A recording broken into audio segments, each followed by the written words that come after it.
Overall, however, Tower of Heaven is a phenomenal arc, even if it's criminally short. Like I said, it's a strong 7 to a light 8, and depending on my mood, it may rise higher than that based on select scenes. Natsu and Urza never get better than they're depicted here in terms of character depth and growth, and the other characters' roles are nothing to sneeze at either. If you're looking for the best that at least early Fairy Tail has to offer, look no further. But with that, let's move on to the next arc, the... No, my Funkist! Going straight into recap, it's time for the Magnolia Harvest Festival, and Fairy Tail is set to give a raucous show. That is until Loxus and his Thunder Tribe lackeys crash the party, take all the girls hostage, and force the remaining members of Fairy Tail to duke it out to weed out the weak lot. With Makarov's health fading and only a last-minute chance to stop Loxus from killing the entire town, it's up to Fairy Tail to band together to save their guild from its own civil war. Of course they do. Natsu beats Loxus, and after Makarov recovers, he excommunicates Loxus from the guild, while they tell him during the festival that no matter how far gone he went, they will always watch over him as his family. This is the bookend for the first big chunk of Fairy Tail, and is the last arc save for anime original filler to last less than 15 episodes in this first run. To my mind, this is the end of the golden era. While certain individual arcs may surpass some arcs in this chunk, I'm of the opinion that it never gets any stronger holistically than it is up to episode 48 when this arc ends. As with all long-running shonen, to have a good opinion of it, you need to watch a certain percentage of it, because the Lullaby arc and before, let's be honest, isn't a great showing compared to later arcs. And I think the cutoff point is this one, where you can comfortably say you've watched the show and what it has to offer in general. That said, this arc isn't perfect, mostly because it starts off really boring.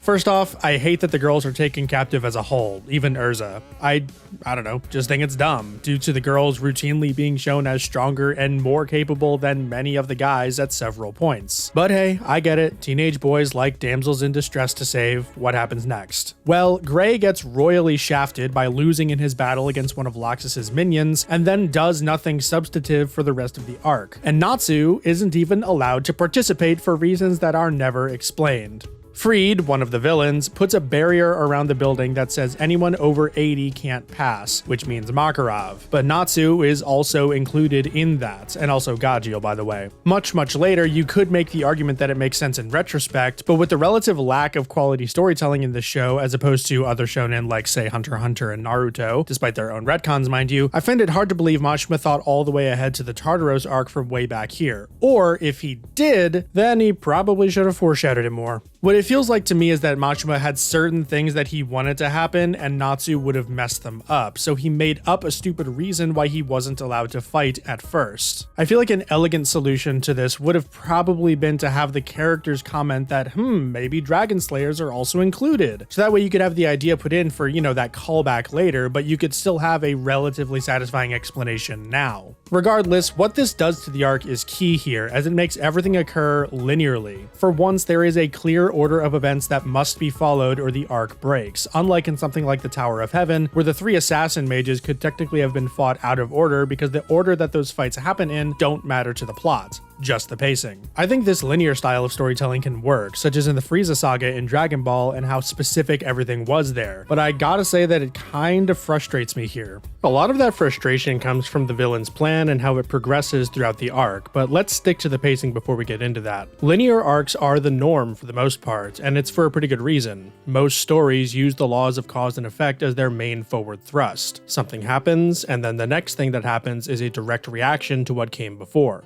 This is logical, but it also relies on a set of internal logical consistencies within whatever story is being told, which isn't true here, and that's the issue. The fact of the matter is that Loxus doesn't serve as a good villain because his plan is idiotic. There's no real reason other than arrogance for him to believe that literally 4 people can beat the entirety of the rest of Fairy Tail, and the only reason they even come close is because they cheat at their own game that they set up. The Battle of Fairy Tail was described to us as a battle royale, where every member was against every other member. But in effect, Freed keeps sectioning off 2 or 3 members and making them fight each other. So instead of the Thunder God tribe, participating and, fighting Fairy Tail, it's like 4 members of Fairy Tail versus the Thunder God tribe. And then Natsu beats Loxus when he had no business doing so. Alright Loxus, which is it? Are you weeding out members by making them fight each other, or by fighting the Thunder God tribe? Because both happen in the arc, and neither of them feel particularly intentional. I also want to go back to the girls turn to stone thing again for a second by pointing out that taking people like Urza and Juvia out of the game before it starts also serves to invalidate the stated purpose of the Battle Royale, since they are in contention for being among the strongest members at this point, and yet are excluded since they have tits. Okay, well, maybe the Battle Royale isn't the point. It was a sudden, tense situation that more or less tricked the members of Fairy Tail into fighting each other and causing a hell of a lot of stress on Makarov, who guesses that the whole thing was just a setup to force him to transfer the position of Master over to Loxus. If the goal was just to threaten Makarov,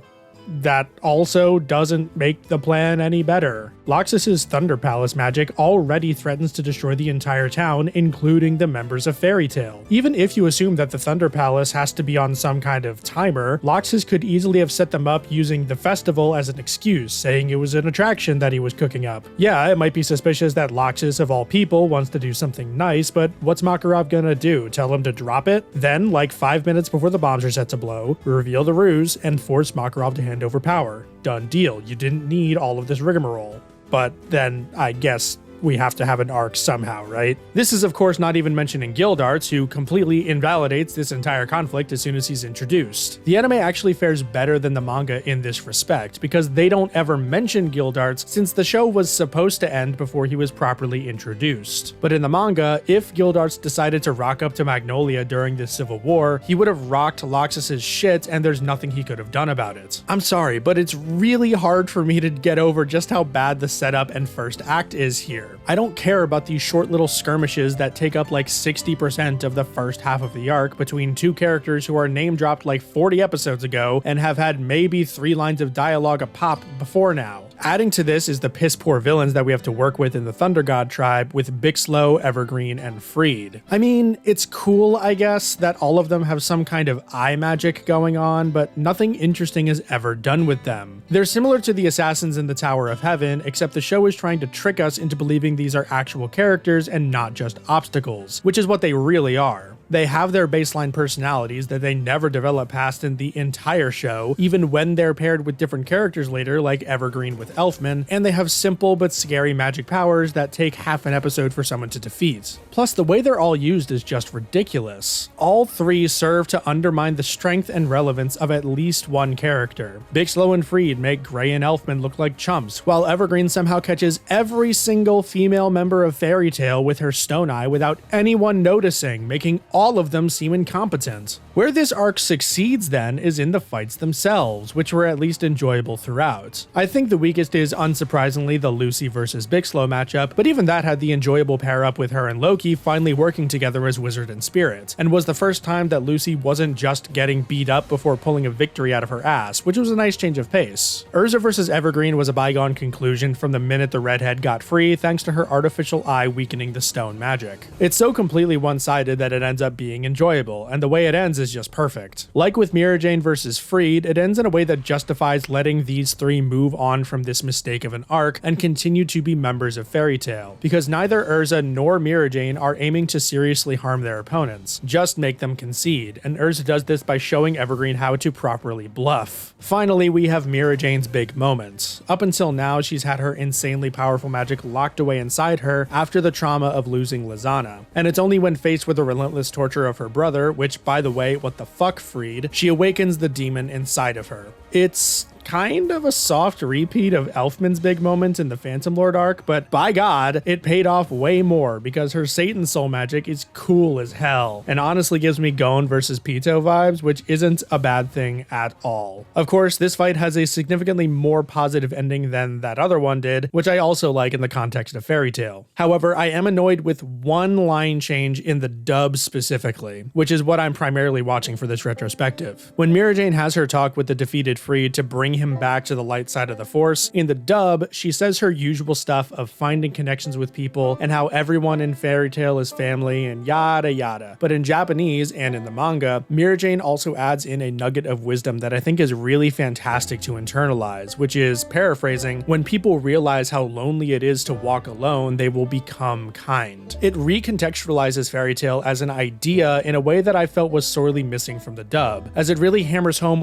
why everyone is so loyal to the guild and their guild mates, that every member comes from a history of loneliness, neglect, and tragedy that they've only been able to remedy by confiding in and relying on the people that care about them through Fairy Tail. It's a wonderful line that might sound ridiculously simple, but I think it's really great, and I'm glad it's in the series in some form. Anyway, Loxus may not be a good villain, again, plan sucks, but as a final opponent, he fits all of the criteria. While Fairy Tail doesn't do traditional power scaling with numbers or successive transformations as far as I know, I nonetheless appreciate how the solution to every arc after the Tower of Heaven isn't for Natsu to enter Dragon Force and beat up the bad guy. There's a lot more room for good or interesting storytelling, though this opportunity is unfortunately missed a lot of the time, when he or whoever is taking center stage in the arc don't have an auto-win button like that. Plus, there were some really sick animation cuts sprinkled into this fight that, while not packing as much of a punch as the ones in Tower of Heaven, were still good. This is also the payoff to the setup done in the Phantom Lord arc with Fairy Law. It's a spell that completely destroys anyone the caster views as an enemy in their heart, and when Loxus goes off the deep end, he aims to use it to destroy Fairy Tail. However, when the spell resolves, successfully mind you, not a single person has been hurt by it, because Loxus doesn't view anyone in the guild as an enemy, even if his ego won't let him admit that. It's the single best use of magic to show character in the entire series, except for maybe Xerath, and is basically the reason why anyone can take a Loxus redemption arc seriously in the fandom. Excellent, excellent, excellent.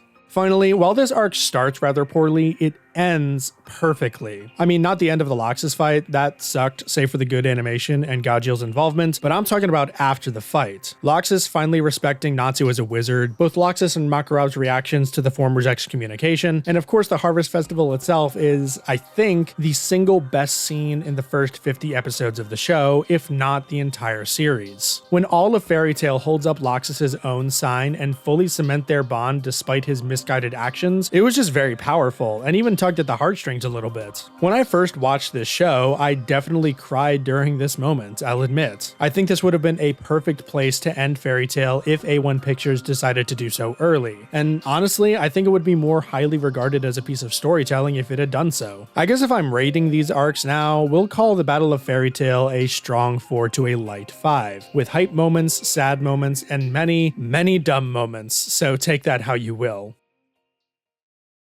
The songs for this arc are both alright. Starting with the ending first, you have Kimi ga Iru Kara, or roughly Because You're There by Mikuni Shimokawa.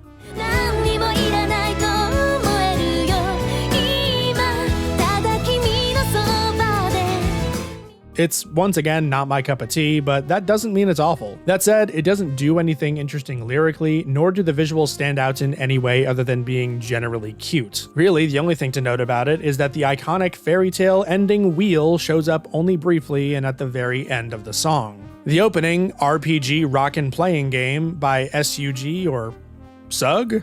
I don't know. Occupies much of the same space in my mind.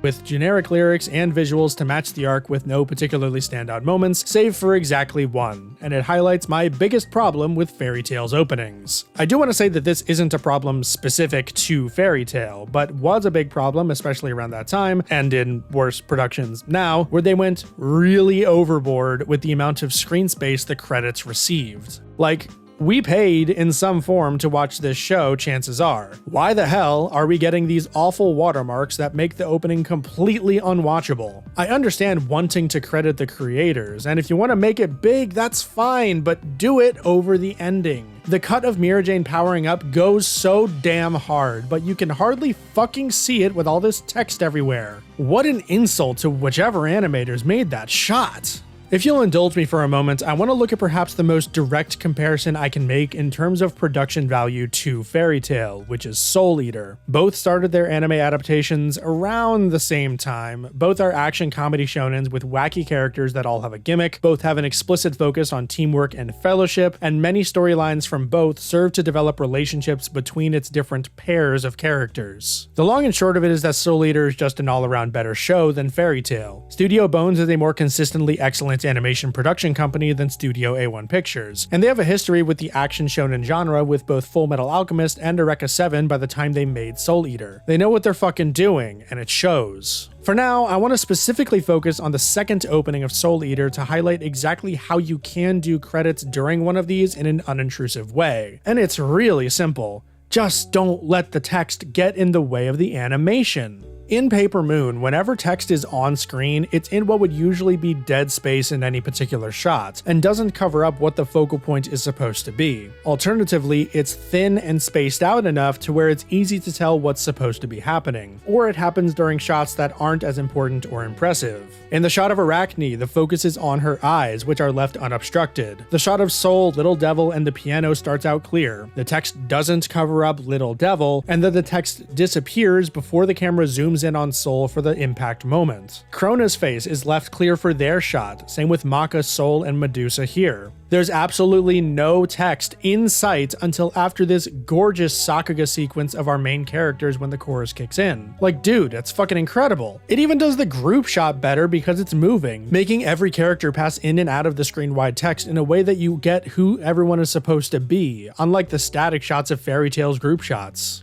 To be fair here, Paper Moon is, in my estimation, one of the most legendary anime openings of the 2000s, if not of all time, and is definitely one of my favorites from a purely musical perspective. Unironically, I think the lead into the chorus in Paper Moon is the single best build-up in the history of anime openings, even better than shit like Attack on Titan, Evangelion, or, I don't know, Steins Gate. I haven't watched it, so anyway.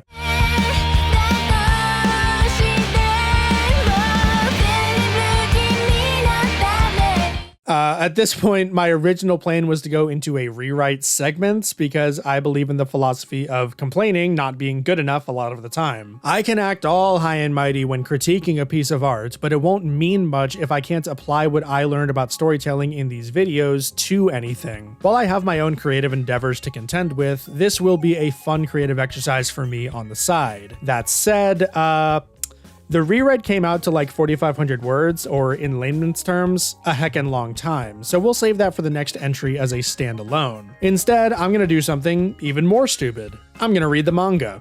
Okay, I kid, but the truth is that I vastly prefer shonen manga to shonen anime, with few exceptions like Hunter x Hunter. And yes, the Fairy Tail manga is vastly superior to the anime in a lot of ways, pacing being the main one. That said, I'm not talking about the manga in this series, nor do I intend to heavily compare the two going forward. Instead, I'll give you a snippet here of some general thoughts and leave it at that, and unless I bring it up later, you can pretty much assume that the general principles apply throughout the entire run. First off, I hate the art style. This is where I think the anime gets it way better. Mashima's manga style is what I would call Oda light, but the issue is that this style only works when you go way past all the way with it. Not only does Fairy Tail lack any of the creative designs found in One Piece, which I'd more chalk up to a deliberate creative decision than Mashima and his team being unable to do so, but even the more mundane human designs are really boring and samey. This is where you get the pretty valid criticism that Mashima can only draw like 2 body types per gender for any character with significant page time.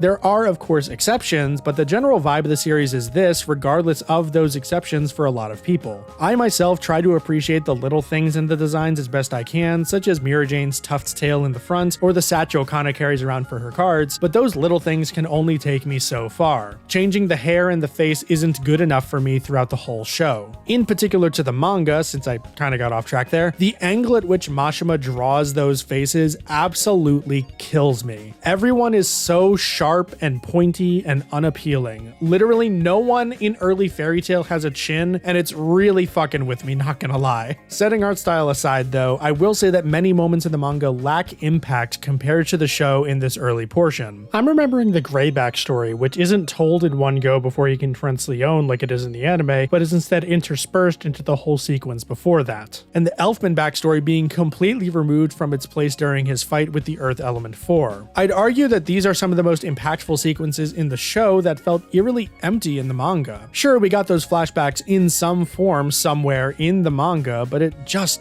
wasn't the same. As well, which I don't recall being particularly common in adaptations, a lot of the gore is removed from the show, like how Leon just stabs Gray in the manga, whereas he shoots ice magic through him in the anime. I'm not saying I need gore to believe the action, otherwise I wouldn't have praised certain moments of it in this video series, but the tasteful presence of it in the manga, or at the very least the manga not outright avoiding it where possible, did help to engross me in the story a bit more than I otherwise would have been. Lastly, as a quick note, manga pacing in general really helps with all shonen, including Fairy Tail. A lot of moments are specifically meant to juxtapose on a page with other images in a purposeful way, and the brain is a lot more eager to fill in the gaps between manga panels than it is between animation cuts. All of that is to say that the shared moments between manga and anime battles in Fairy Tail overwhelmingly go in the manga's favor, since that's where they were originally meant to be experienced.